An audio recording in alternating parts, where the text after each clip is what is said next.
करीब 1,76,000 रुपए के ऑल टाइम हाई के बाद से सोने की कीमत में लगातार उतार चढ़ाव हो रही है। कयास लगाए जा रहे हैं कि सोने का भाव अब 1 लाख रुपए से नीचे तक आ सकता है। नमस्कार, मैं हूं आपके साथ ममता तिवारी। आप देख रहे हैं न्यूज़ 18 का डिजिटल प्लेटफॉर्म। कैसे सोने का भाव 1 लाख रुपए से नीचे तक आ सकता है, इस रिपोर्ट में बता रहे हैं, ध्यान से सुनना।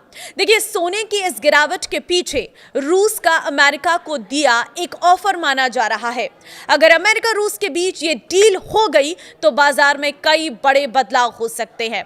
तो सबसे पहले वो डील जानना आपके लिए बहुत जरूरी है जो रूस और अमेरिका के बीच में होने जा रही है, जिससे पूरी तरह से सोने और चांदी के भाव की कीमतों में बदलाव आने वाला है। रूस जल्द ही व्यापार के लिए अमेरिकी डॉलर का इस्तेमाल शुरू कर सकता है। ब्लूमबर्ग के मुताबिक रूस यूक्रेन युद्ध के खत्म होने के बाद रूस ने अमेरिका के साथ डील करने के लिए एक प्रस्ताव तैयार किया है। इसमें 7 पॉइंट हैं जिन पर रूस अमेरिका की सहमति बन सकती है। इनमें से एक है फिर से डॉलर का इस्तेमाल शुरू करना। रूस जो डॉलर के बजाय साझेदार देशों से लोकल करेंसी में ट्रेड करता है, अब वो डॉलर सेटलमेंट सिस्टम पर वापस आने की सोच रहा है। इसमें तेल और नेचुरल गैस खरीदने के लिए भी डॉलर का इस्तेमाल शामिल होगा। तो ये प्रपोजल रूस के सीनियर अधिकारियों के बीच साझा किया गया है।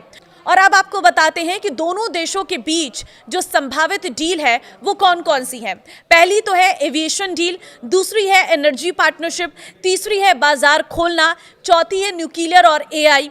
इसी के साथ ही डॉलर में व्यापार, मिनरल डील, क्लाइमेट चेंज। तो ये 7 डील ऐसी हैं जो अमेरिका और रूस के बीच में हो सकती हैं और इन्हीं दोनों डीलों पर टिकी है आगे की पूरी बाजार की रणनीति। रूस ने डॉलर का इस्तेमाल बंद क्यों किया था और अब क्यों शुरू करना चाहता है, ये भी आप समझिए। देखिए, दूसरे विश्व युद्ध के बाद डॉलर ग्लोबल करेंसी बनकर उभरा। आज दुनिया भर में व्यापार के लिए सबसे अधिक इस्तेमाल डॉलर का होता है, लेकिन रूस अपनी करेंसी रूबेल से ग्लोबल ट्रेड करता है। दरअसल डॉलर में कारोबार करने के लिए दुनिया भर के देश अमेरिका ट्रेजरी के बॉन्ड खरीदकर अपने पास रखते हैं। बॉन्ड यानी अमेरिका सरकार बॉन्ड खरीदने वालों से एक तय समय में तय रकम ब्याज के रूप में देने का वादा करती है। 2022 में अमेरिका ने इसी तरह खरीदे गए बॉन्ड्स को जब्त कर लिया और ब्याज तो दूर, मूल रकम भी लौटाने से इनकार कर दिया। इसके बाद से ही रूस समेत दुनिया भर के तमाम देशों ने अपने फॉरेन रिजर्व में डॉलर कम करके सोना खरीदना, सोना रखना शुरू कर दिया। जैसे भारत और चीन, अमेरिका की लगाई पाबंदियों के चलते रूस पश्चिमी देशों से ट्रेड नहीं कर पा रहा है। इससे नेचुरल गैस का कारोबार करने वाली रूसी कंपनियां घाटे में चल रही हैं। उनकी इकोनॉमी का भी खस्ता हाल है। ऐसे में रूस फिर से अमेरिकी डॉलर में व्यापार कर अपनी अर्थव्यवस्था, ट्रेड और फॉरेन रिलेशंस को सुधारना चाहता है। तो क्या रूस के डॉलर इस्तेमाल करने से सोने के दाम घटेंगे? तो देखिए, डॉलर पर निर्भरता कम करने के लिए दुनिया के कई देश, खासकर ब्रिक्स देश, अपने रिजर्व में डॉलर कम कर रहे हैं और सोना बढ़ा रहे हैं। 2005 में भारत के फॉरेन रिजर्व में सिर्फ 4.3% गोल्ड था, जो 2025 में बढ़कर 15% हो गया है। 2000 से 2025 के बीच चीन का गोल्ड रिजर्व 443% बढ़ा है और ब्राजील ने 2025 में 16 टन सोना खरीदा है। इससे पहले 4 सालों में उसने कोई सोना नहीं खरीदा था। तो एक्सपर्ट्स का कहना है कि रूस के फैसले के बाद डी-डॉलराइजेशन की प्रक्रिया में बड़ा बदलाव आएगा। दुनिया भर के सेंट्रल बैंक घबराकर तेजी से गोल्ड रिजर्व कम कर सकते हैं। इससे मार्केट में सोने की सप्लाई बढ़ जाएगी। जब मार्केट में किसी चीज की सप्लाई डिमांड से ज्यादा हो जाती है तो उनके दाम गिरने लगते हैं। सोने के साथ ही आने वाले दिनों में ऐसा हो सकता है। देश के सेंट्रल बैंक सोना खरीदना कम कर सकते हैं। इससे सोने के दाम में भारी गिरावट आ सकती है। संभावना है कि सेंट्रल बैंक अपना सोना मार्केट में बेचने भी लगेंगे। तो क्या सच में सोना 1 लाख से कम होने वाला है? तो देखिए, एक्सपर्ट्स का कहना है कि भारत में सोना पहले ही अपने ऑल टाइम हाई से 15% कम हो गया है और अभी इसके और गिरने की संभावना है। भारत में सोना 1 लाख प्रति किलोग्राम से कम हो सकता है। 2027 तक भारत में प्रति 10 ग्राम सोना 90,000 से 1 लाख रुपए के बीच सेटल हो सकता है।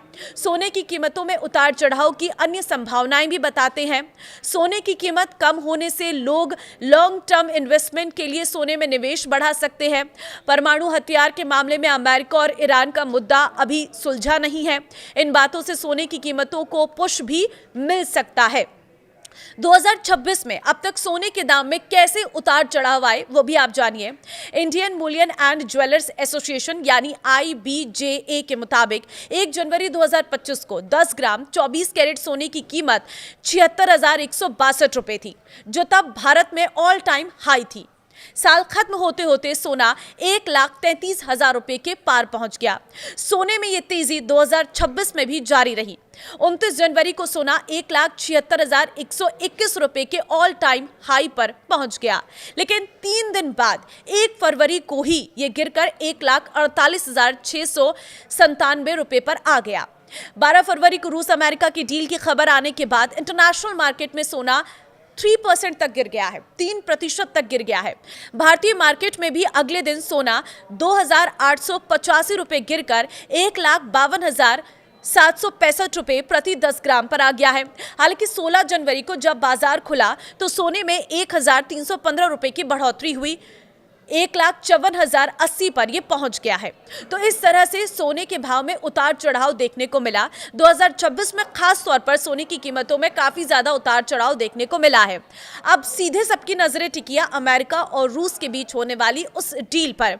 अगर ये डील फाइनल हो जाती है, अगर रूस एक बार फिर से डॉलर पर व्यापार करने लग जाता है, तो कहीं ना कहीं सोने की कीमतों में एक भारी गिरावट देखने को मिल सकती है। तो जिन लोगों की पहुंच से सोना दूर हो गया था, उनकी पहुंच में ये सोना आ जाएगा, लेकिन जिन्होंने अपना पूरा पैसा सोने में इन्वेस्ट कर दिया था, उनके लिए उनकी राह थोड़ी मुश्किल जरूर हो सकती है। लेकिन ये फिलहाल आकलन है। अब ये अमेरिका और रूस के बीच होने वाली डील पर टिका हुआ है। जैसे ही उस डील पर कोई चर्चा शुरू होती है, दोनों देशों के बीच में बैठकें होती हैं और दोनों देशों के बीच में डील पक्की होने लगती है, वैसे ही मार्केट में इसका असर देखने को मिल सकता है। हालांकि यह भी अनुमान है, इसके लिए कोई स्पष्टीकरण यहाँ पर हमने नहीं दिया है। ये बस एक अनुमान के हिसाब से आपको जानकारी दी गई है कि सोना इस हद तक भी गिर सकता है और आपकी पहुंच में आ सकता है। फिलहाल इस वीडियो को शेयर कर देना सभी लोगों के साथ, ताकि बाजार में हो रहे उतार चढ़ाव में सभी लोग इन्वेस्टमेंट करने से पहले एक बार सोचें और तभी जाकर किसी भी शेयर को खरीदें या सोने चांदी में इन्वेस्ट करें। नमस्कार।